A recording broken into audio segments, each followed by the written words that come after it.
குழந்தைகளுக்கான மகாபாரத கதை சுருக்கமாக. இந்த பெரிய இந்து புராணத்தின் கதை ஹஸ்தினாபூரை ஆண்ட குரு வம்சத்தின் மன்னர் சாந்தனுவிலிருந்து தொடங்குகிறது. அவர் கங்கா தேவியை மணந்தார் மற்றும் மகாபாரதத்தின் மிக முக்கியமான பாத்திரங்களில் ஒருவரான பீஷ்மர் என்ற மகனை பெற்றார். கங்கை தன் புனித கடமைகளை நிறைவேற்றுவதற்காக அரசனையும் அவரது மகனையும் விட்டுச் சென்றார். கங்கை விட்டு பிரிந்த பிறகு சாந்தனு சத்தியவதியை மணந்தார். அவருடன் 2 மகன்கள் இருந்தனர். சாந்தனுவுக்குப் பிறகு சத்தியவதியின் மூத்த மகனான விசித்திரவீரியன் அரசனானான். அவருக்கு திருதராஷ்டிரன், பாண்டு, விதுரன் என்ற 3 மகன்கள் இருந்தனர். திருதராஷ்டிரர் அவரது மூத்த மகன், ஆனால் அவர் பார்வையற்றவராக இருந்ததால் பாண்டு அரசரானார். திருதராஷ்டிரர் காந்தாரி என்ற கந்தர் நாட்டு இளவரசியை மணந்தார். அவருடன் 100 மகன்களும் 1 மகளும் இருந்தனர். அவரது 100 மகன்கள் கௌரவர்கள் என்று அழைக்கப்பட்டனர். பாண்டு குந்தியையும் மாத்ரியையும் மணந்தார். 5 வெவ்வேறு கடவுள்களின் ஆசியுடன் அவருக்கு 5 மகன்கள் இருந்தனர்.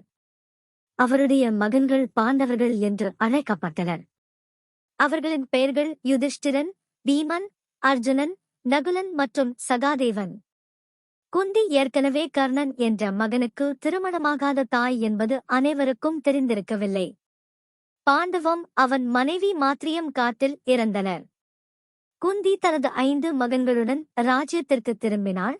ஆனால் கௌரவர்களும் பாண்டவர்களும் ஒருபோதும் ஒத்துப்போகவில்லை.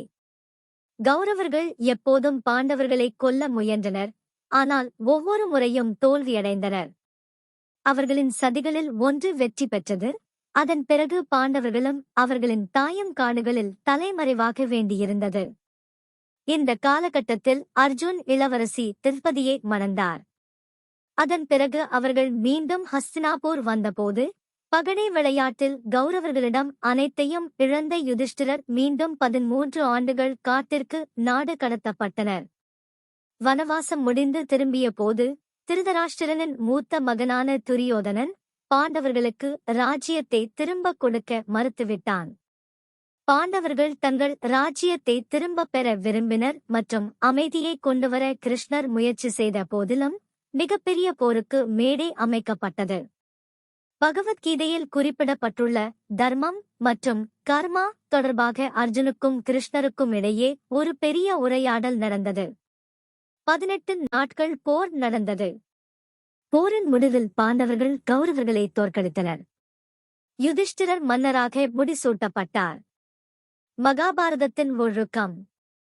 தீமைக்கு எதிராக நன்மையே எப்போதும் வெற்றி பெறும் என்ற பாடத்தை இந்த காவியமான மகாபாரதம் நமக்கு கற்பிக்கிறது. மகாபாரதத்தின் தார்மீகமே நேர்வழியிலும் உண்மையிலும் வாழ்வது. கௌரவர்கள் தங்களிடமிருந்து தவறான வழிகளில் பறித்த உரிமைகள் மற்றும் சலுகைகளுக்காக பாண்டவர்கள் போராடியது போல் நாம் எப்போதும் நமது உரிமைகளுக்காக போராட வேண்டும். முடிவுரை. மகாபாரதத்தில் குழந்தைகளுக்கு நெறிமுறைகள் மற்றும் ஒழுக்கம் பற்றிய மதிப்புமிக்க பாடங்களை கற்பிக்கும் பல அத்தியாயங்கள் உள்ளன.